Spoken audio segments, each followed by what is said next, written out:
And what's going on, guys? You're hosted with the most, this Anomalycyra, coming back at it with another mind theory for your mind. Let's get into a couple of things.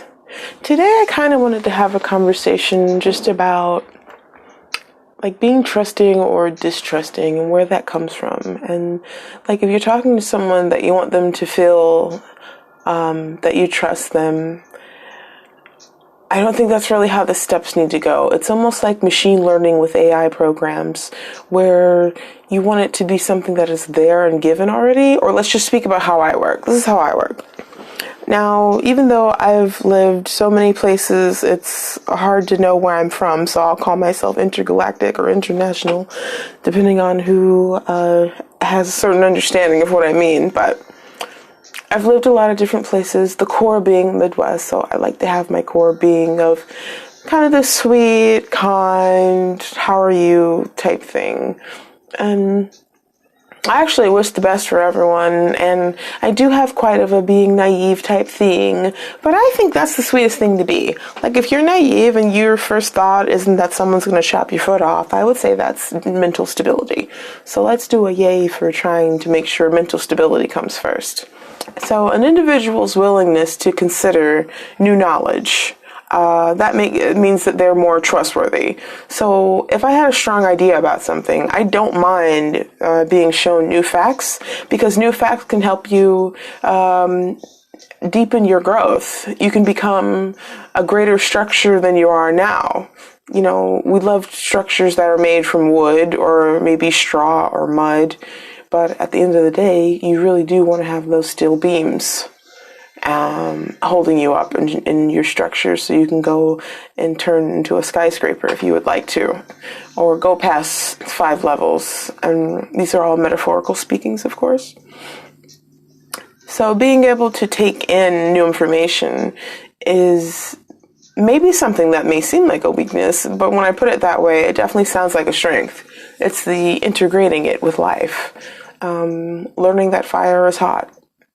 You know, not all fire, because sometimes you may grab something that's warm and it won't necessarily burn your hand, and grabbing it in that way could have been a sacrifice of discomfort, but not one of great pain.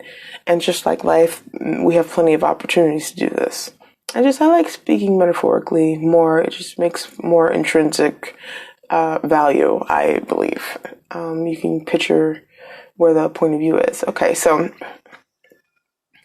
the next one, having a bias of processing new information, which is likely to keep you from understanding and communicating the possibilities of the relevance of the information to yourself. Which, if information isn't relevant to you, it still is information that should be valid. I would think of this as people that believe in flat Earth. You know, any new information they take in, they've made a decision that they are a person that believes in this. So when you've decided to set your personality inside of something, you no longer care about, or let's not use care, but its meaning or its factual weight doesn't hold as much. It could be found wanting, as it were, right?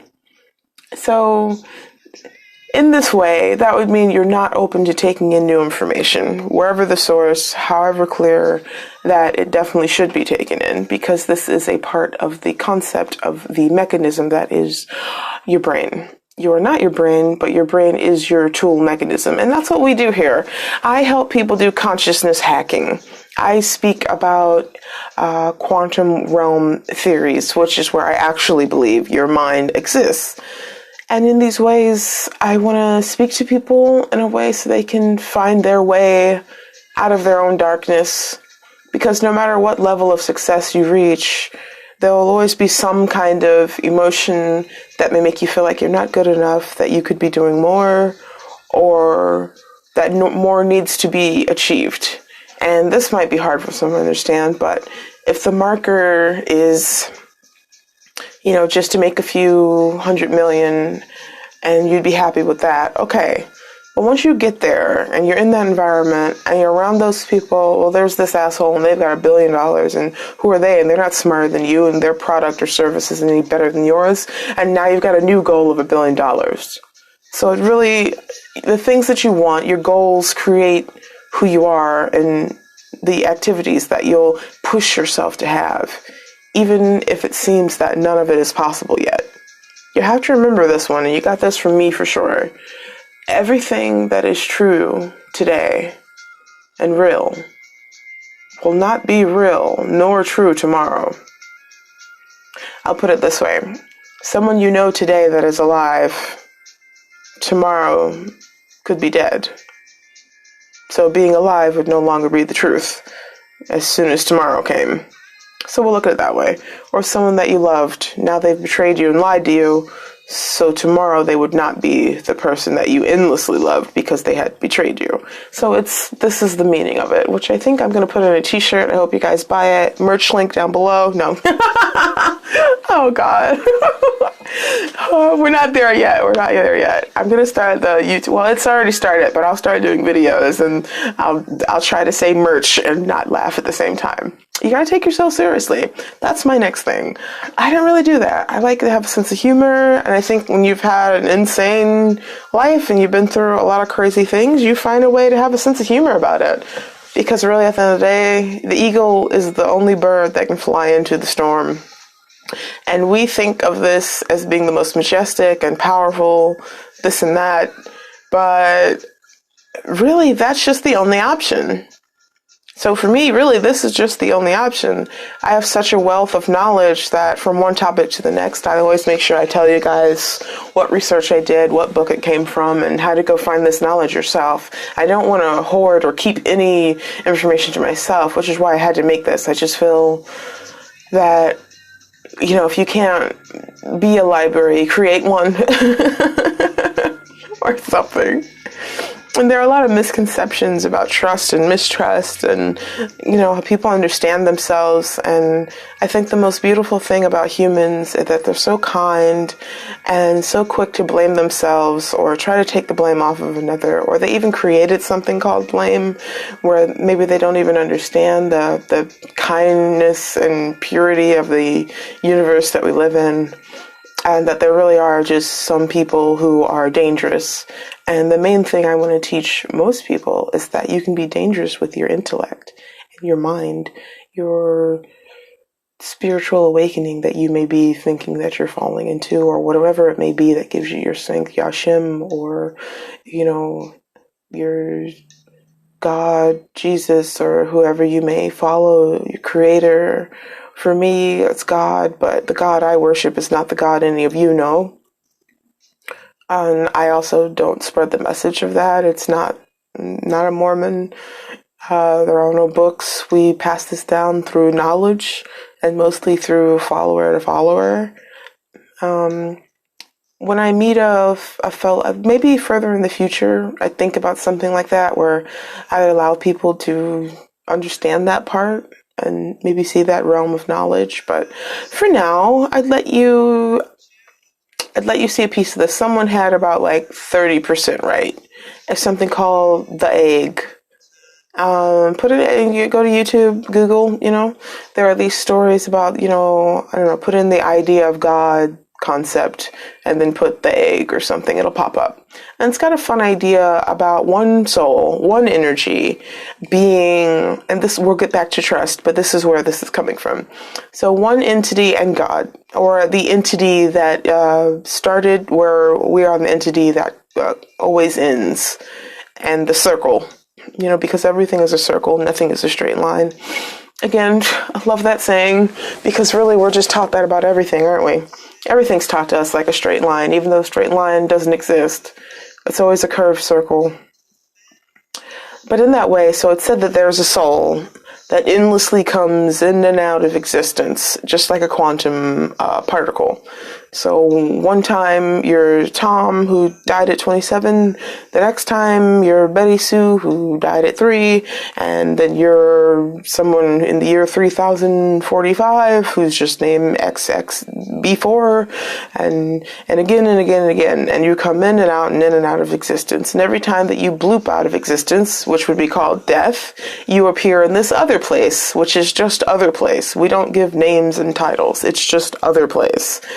And in this other place, you would interact with the other existence of intelligence, which you would like to call that God. You can. It's not the same thing, and really God is more lessening, and there are actual gods. So it's kind of like naming a cat a dog. They're both four-legged animals, but I don't think they need to be called the same thing. There are way too many differences not to be comparing them to each other. But I'll put it this way. If all of your gods and stories and books and faiths and religions had to come together to go all craft on you, had to come together and figure out what they were going to do, they would meet on the field of my God, in the realm of, and the sun and the moon in the sky would be my God. So above, outside of, and even further than the sun and the moon at this point, because the further that you go into astronomy, I mean, I'm a Pisces, I like astrology, but oh my God, not, I can't. If your foot hurts, I don't think it's because you're a Libra. You know what I mean?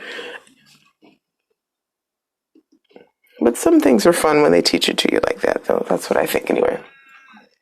So, but in this way, as your trust and understanding, if the world revolved around you and another entity, what would that feel like? I think it would be kind of empty. My favorite part would be that there would be multiple entities and spirits and all kind of developments and realms and worlds that would exist outside of this one, and that seems quite fun. But also terrifying because it would be something completely different. And I'm not interested in doing that. I actually like the quantum realm, and I like creating and being and feeling and understanding what emotions are. And it really makes me grateful to be human in a world where I feel like I'm the human and everyone else is the aliens, which most of the time that is how it exists because you know, I took this mission to go meet new life forms and to find new information, find myself, work on the ship, and really make a name for myself and do something different than it's ever been done before. And I decided to make that my life's journey. And maybe someone will hear this one day and it'll be moving for them and do something for their life. Maybe it won't. But if I could do that for one person could hear this podcast, interact with it, feel like they're just having a fun conversation with a friend. No matter how many years this happens in the future, I would say this is a job well done then. Because I didn't have that, and knowing that there are other minds in the collective that aren't screaming the same words that everyone else is screaming. We're actually giving time to mentalization. There's a reason why I go into speaking about how I'm a genius and I'm an intellectual. I'm not relatively just a smart person. I think smart is beneath what your abilities are for anyone. I think if you put yourself to anything, you understand what you don't know. You put yourself in this world of knowledge. You read, you study, and you do repetition. I think you would be able to learn and understand anything and be proclaimed as a genius yourself. Now, the mental stability that it would take to do that, the aptitude that it would take to do that, the interest, that's what makes me an intellectual that is a genius. And I also get it from my father. So my father was declared a genius, so it's always kind of just seen that would be something that I would be considered anyway. But I didn't find myself finding myself or being in that way until I started getting older. I've always just been curious about specific things. I love science and I kind of stay in my lane. When it comes to things like law or politics, I would not say that I'm a genius there because I don't study it, I don't look at it, and for the most part, I feel it's overreacted to, overblown, and some people use it as a personality trait, and it just makes me want to stay away from it. And something Jordan Peters said, if I can hear your opinion, and I already know everything about you for the most part, I could replace you with another person. I could write everything about you and stick it to a cat, and it could sit there and have the same opinion as you. You've removed yourself from the world. It's almost like you're deciding not to exist or live in willful ignorance. And that's just not something I take part in. So if you're not willing to educate yourself on something, you want to stay within your realm of stupidity and choose to hurt others with your stupidity, this I would say is a negative. And it's very hard for me to get around to that, but that's what I would think a negative would be considered. Willful ignorance. It's the worst thing a person can do. And I try to do everything against that. But I do have a mental stability that allows me to be trusting, so I don't have certain emotions that would turn me against that. But that's like 80% of the population is doing fine. And we're keeping our shit together and we know what to do and we're really smart. And that's why the human civilization is doing well, because we're doing well. And we keep pushing forward and we keep growing and we keep learning. And just like we can teach a machine to learn by feeding it information and allowing it to decide which information is needed, that's the way that we need to grow our children, and that's the way we need to grow ourselves. I don't have any children, but like in the future, before I die, hopefully. But right now, I am growing my company. I'm focused on my career, and my partner's okay with that. And I'm still really young, so I get to say things like that, but I understand the privilege of it. But it's not something that I think anyone needs to drive themselves crazy about. And that's why some topics I don't have an opinion about because they're not important. In 100, 200 years, none of us will exist and no one will even know what our faces look like anymore. I try to hold on to the memories of my great-grandfather was Czech Republic, blue-eyed, and was with a multiracial woman who had my grandfather, who had my father. And it may feel like maybe I should forget my great-grandparents or even the great-great-grandparents, because a lot of people don't care about these types of interactions anymore, or they don't matter. But that's why I always like to be a voice for the other side of the collective. There is a part of the collective mind, of Earth, of the soul, that do have these amazing, beautiful thoughts about you, who does understand that your self-differentiation is not you being selfish. It's you moving away from being codependent. It's moving away from you feeling that you're always needing, instead of now you're the person who's needed. And that's the most powerful position you can be in. And my job is to help you do it with grace and to help you be the one that's needed and to stand strong, because heavy lays the crown and nobody's comforting the king. And that's where I would like to come in. And that's where I do come in.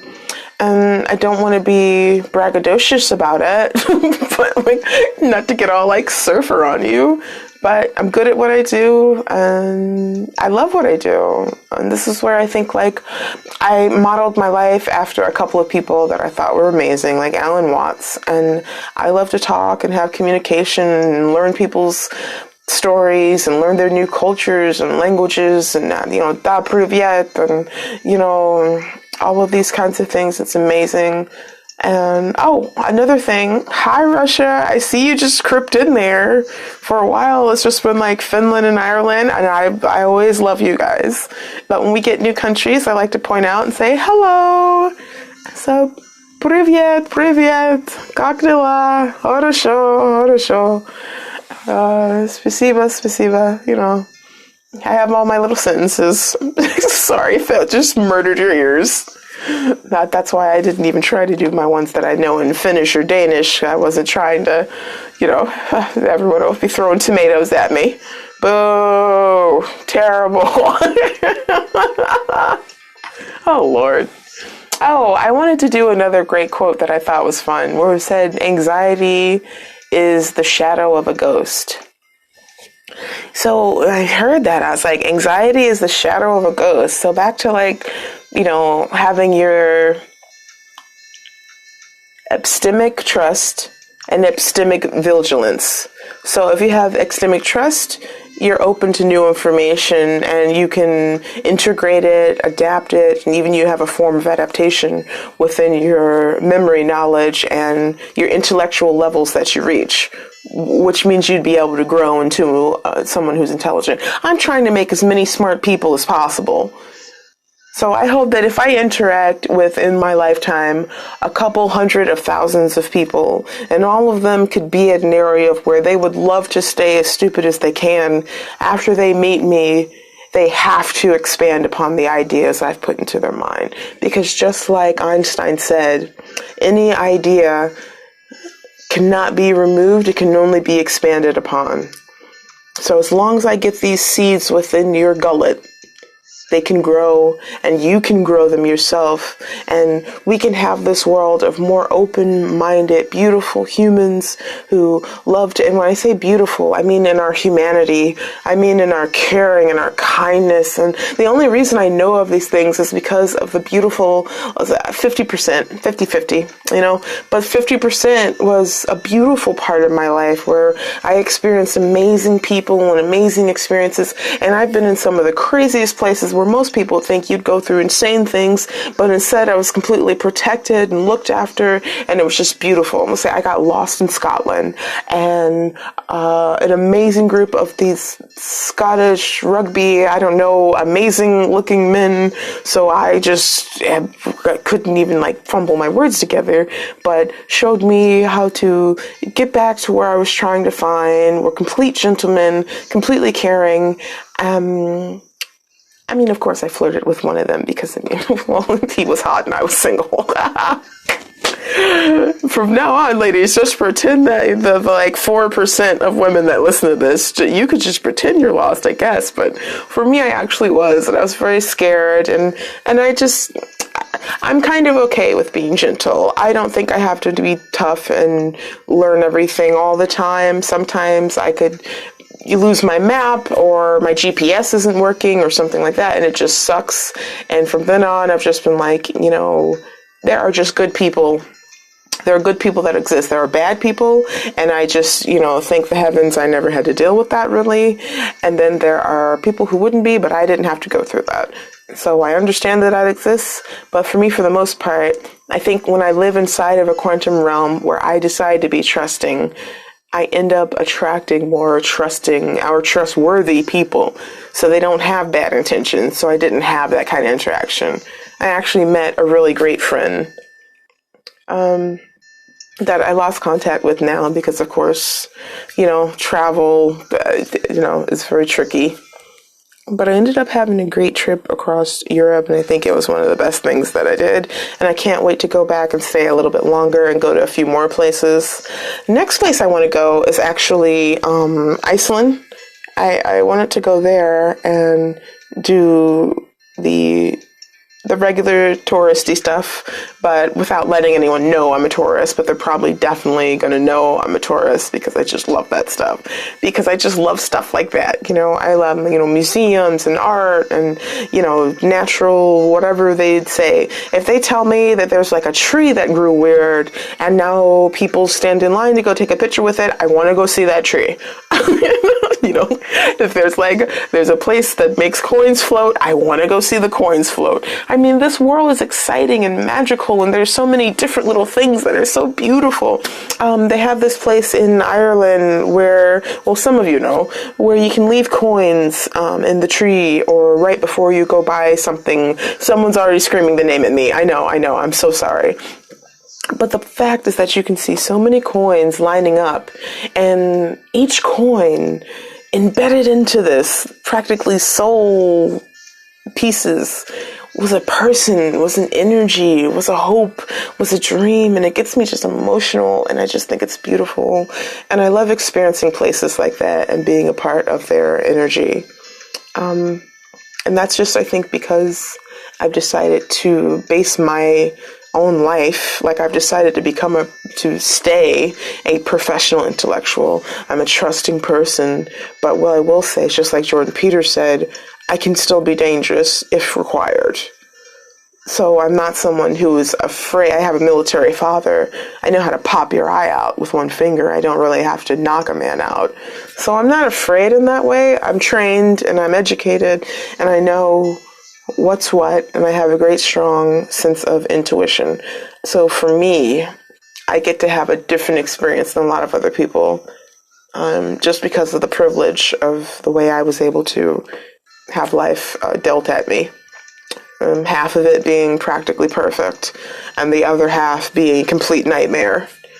And all of it wrapped up within a short time frame where it could have been so long ago that now it's almost like it didn't exist. In this way, I'll teach you, it's of quantum coherence. So the coexistence of several non-exclusive quasi-classical descriptions of a physical system, all existing together in such a way that they produce interference with effects that make the system behave non-classically. So classically, most people do not discuss anything, or they don't say specific things if they've happened wrongly or not, or if their life was quite good. But in places like for me, I get to behave non-classically because of the interference from the quantum coherence. Do you get what I'm saying? Something that I think a lot of people deal with is quantum decoherence, which is the loss of information from a system. It could be, I see it as more something like where you lost your confidence or your mojo. You know, you can't get yourself out of bed anymore, or you don't know really what happened. And a lot of this happens, I would say, sometimes when everything's going fine. It'll be exactly when things are good, when you've got the 40,000 plus employees, when you finally made your first 5 million that you didn't get overly taxed on, when you finally bought that company you've been fighting with for 2 weeks just to have the conversation because they know they're going bankrupt. You know, it's these moments when we have to reach for what can be proven repeatedly. And that's the sciences. And people may think quantum anything is neoscience, but anything that I think can be repeated constantly should definitely be something worth looking at. And in this way, you can repeat it within your own system, within your own physical system, and see what the reflections are for you. And that's what I'm here for, a guiding light. I give tools, you do with them what you will. Hopefully you'll do good things with them. And hopefully this would be in a way of adding value to any of the processes that you have to do. Because really, that's all this is here for. It's an existence of information that you can take in or not. It's the Hermetic circle. So I'm giving the parts, and you must create the whole. It is a team of the collective consciousness that is at a higher intellectual state. And I'm not afraid to say that stupid people exist. I'm not saying they're bad, but what I'm saying is it's a choice, because you don't have to stay there. We live in a world of information. And I give 2 chances, but 2 chances and past that, you are being willfully ignorant. And we don't accept that here. We like knowledge here, and we want to grow, and we want to be our best self. And wanting to be your best self is the best part that you can give yourself and give the rest of us, because we need you to be your best. There are so many leaders that we need for new industries, for new structures. You know, we have people who are suffering because these people don't have the confidence to fulfill their own dream that could help a lot of us. So, and a lot of us, I mean humans. So there are humans that have dreams that I don't think this is a good thing, but like flying car. There's someone who knows exactly how to make a flying car, but they probably don't have a lot of confidence, so they're not going to make it. And that could have flying ambulances. I would say not a flying car, but the same way helicopters are so freaking dangerous, making something that was more like a car that could just lift off when it needed to be faster would probably be emergency vehicles, things that carry military or carry presidents or stuff. That would be amazing. But whoever that person is, with all their knowledge, with all their information, they could be scared to death or getting bullied or afraid that they're not beautiful enough for us to care or listen to them. And I would hope that maybe that, or not, hope is a beggar. What I would say is they will fall across this information and it can change someone's life. Maybe not your life, but maybe yours. I don't know who I'm talking to, but I'm talking to someone, and you can hear me. The why can handle any how. Don't figure out how you're going to do it. Just figure out why, and go make all of us proud of you. We humans need you, and we love you. And we thank you for everything you're doing. And for the weird aliens out there who are deciding to be the opposite of everything that is kindness and love and acceptance, we're not here for you. Humanity first. And this has been another Mind Therapy for Your Mind. I'm Anomalycyra. Come back at it with another Mind Therapy for Your Mind. We'll see you next time.